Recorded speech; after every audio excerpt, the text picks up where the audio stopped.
It is my absolute pleasure to be joined today by author Nancy Ballinger. She is the author of the newly released book, Little Johnny Stories. And so, Nancy, tell us about this special book. Okay, the book Little Johnny Stories actually is a collection of 10 different stories. The main character, obviously, is a little boy named Little Johnny. And Little Johnny finds himself in all sorts of problems, predicaments, all the kinds of things that typically children face day to day and year to year. Um, but it's kind of he and his family working through the problems and coming to the best solution. Um, so I really think that you would enjoy Little Johnny Stories. For example, the one of the stories is about his very first day of school.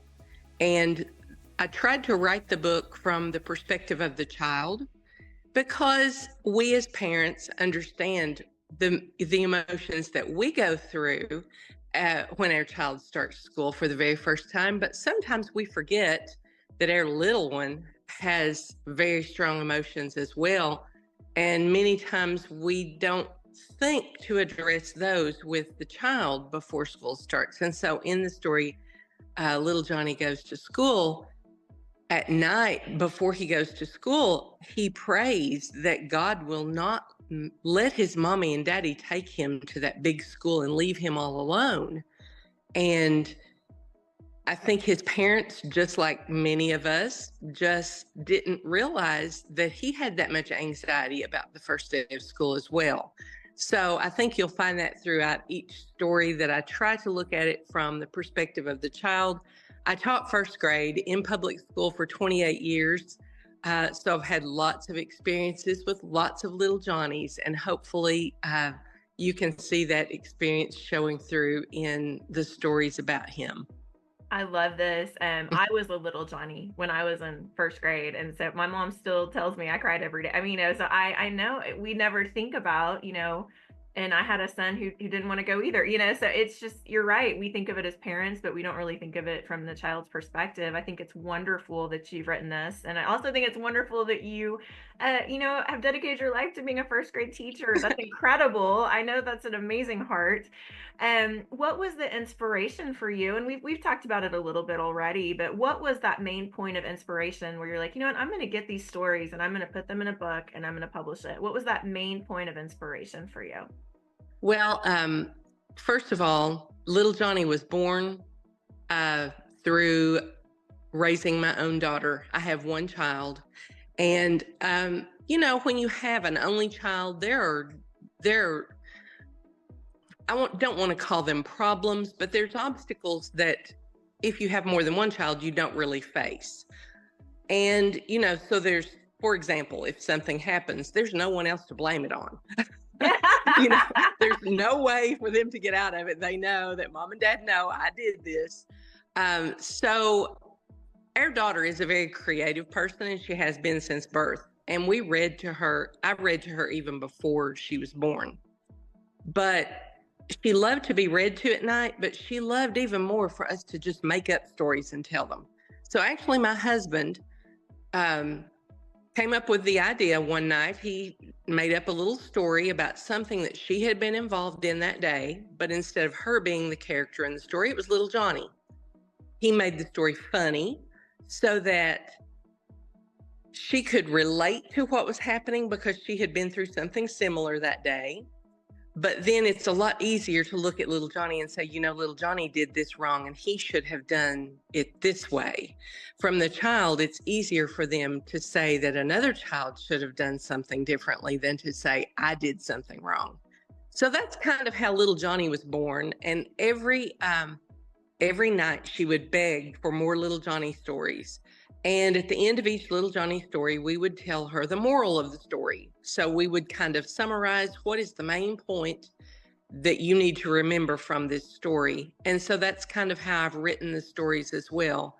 So the inspiration, 100% what came from those bedtime stories, but also from all of the children that I've taught. Every story in the book is not about my daughter. There's little parts that you could see that would be about her.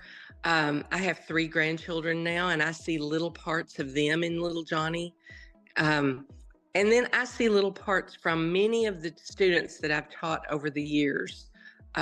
So, there isn't one specific inspiration, but the biggest was the fact that, we told these stories. I've always wanted to write children's books. And my husband just kept saying, you just need to do it. You just need to do it. And then I said, well, I just don't even know. I have so many things I want to write. Where do I start? And he said, why don't you write Little Johnny? We loved Little Johnny stories, and we can share them with our grandchildren. So hopefully, other people will be able to share these with their children and their grandchildren, and, have as much fun with it as we have. I love it. And I love the parenting method, that you guys use. It's fantastic. What great parents you are. And I'm sure as a first grade teacher, you saw many things. I mean, that age just cracks me up. I mean, I'm sorry. It is just a funny age. And but I also know there's so many changes going on, in that age too. There can be some anxiety there, they do face things. And so I think it's wonderful. You've written a book that parents can read to their kids that teaches them a lesson, but yet at the same time, it's entertaining for the kids as well. So I think it's wonderful. Is there anything else you'd like to share with us today about you, your book, or the messages within those stories? Well, one thing I would like to say is, it concerns me in our society today that in many medias, the television programs, movies, even in our children's books, parents are not portrayed as being very intelligent. Many times one or even both of the parents are portrayed as being not as smart as the child, and the child has to navigate through all of and come up with the solution to the problem. And teach the parents. problem with that is that's not the way that's not the way that God designed the family to begin with. And then can you imagine being that child and feeling like you had to be the person in charge? I can't even imagine how scary that would be, for example, the first day of school. Or there's a story in here about little Johnny being afraid of a thunderstorm. If he didn't have good, solid parents to guide him in those times, what would he do? There's a time when little Johnny steals something. How would he know what to do if he didn't have good, positive morals from his parents? So I'm hoping that also will come through in the book, that, it's important that we teach our children good morals and ethics from home, because unfortunately in the world, they're not going to get those positive influences. Absolutely. I miss the days where, like Andy Griffith type shows, and we're very strict in our house about what we watch and things. And so I can absolutely, I'm so with you on everything you just said. I always sometimes will watch shows and I'm like, wow, the parents got taught a lesson, and that's not how it should be. It should be the other way around. And so I'm with you on that. I think your heart behind this is incredible. I think your wisdom behind this is incredible. What an amazing mom and grandma. And thank you so much for telling us about this. And we want to let everyone know to pick up this book today, Little Johnny's Stories. It's available everywhere online books are sold. It's available on Amazon, Reader House, online at Barnes & Noble, Apple Books, all of the places. Easily to get to, easily accessible, and what a great parental tool, but also an entertainment tool as well, and teaching tool for a child. And so Nancy, thank you so much for dedicating your life to children, first of all, and we think that's incredible. And also thank you for writing this book and sharing it with us. And I hope you have a wonderful rest of your day, and I look forward to seeing more books from you. I hope I'll be interviewing you again soon. I hope so. I have a feeling that you will, because I already have several in the works right now. Good. You need to teach a parenting class too, so you should get on that too. Yeah.